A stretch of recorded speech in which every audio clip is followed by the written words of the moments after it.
আজ গোবরাছড়া রবীন্দ্রনাথ শিশু শিক্ষা নিকেতনে অঙ্কন প্রশিক্ষণ সম্পন্ন হলো। প্রত্যেক সপ্তাহে শনিবার করে এই অঙ্কন প্রশিক্ষণ দেওয়া হয়। অঙ্কন প্রশিক্ষণ দেয় বিদ্যালয়ের শিক্ষক মাননীয় শ্রী চঞ্চল দে মহাশয়।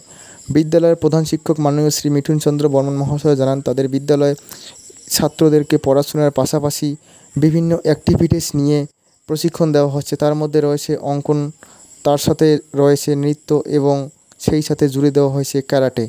এই তিনটে অ্যাক্টিভিটিস একটা অন্যতম মাত্রায় বিদ্যালয়কে মাত্রা দান করতে সক্ষম হয়েছে এবং বিদ্যালয়ে যে সকল ছাত্রছাত্রীরা পড়াশোনা করে তারা আগামী দিনে ভবিষ্যতে বিদ্যালয় থেকে বেরিয়ে গিয়ে এই অ্যাক্টিভিটিসগুলোকে তাদের যে নিজস্ব একটা সত্তা সেটাতে পরিণত করতে পারবে এবং ভবিষ্যতে তারা এগুলো নিয়েও এগোতে পারবে। সুদূর ভবিষ্যতে তারা যদি চায় যে শুধুমাত্র তারা অঙ্কন, ক্যারাটে বা নৃত্যর মতো জিনিস দিয়ে তারা এগোবে, সেটাও করতে পারবে। তাই সকলকে একটাই কথা বলা হবে যে বিদ্যালয়ের একমাত্র সেরা ঠিকানা রবীন্দ্রনাথ শিশু শিক্ষা নিকেতন। সকলে আসুন এবং এখানে ভর্তি হন।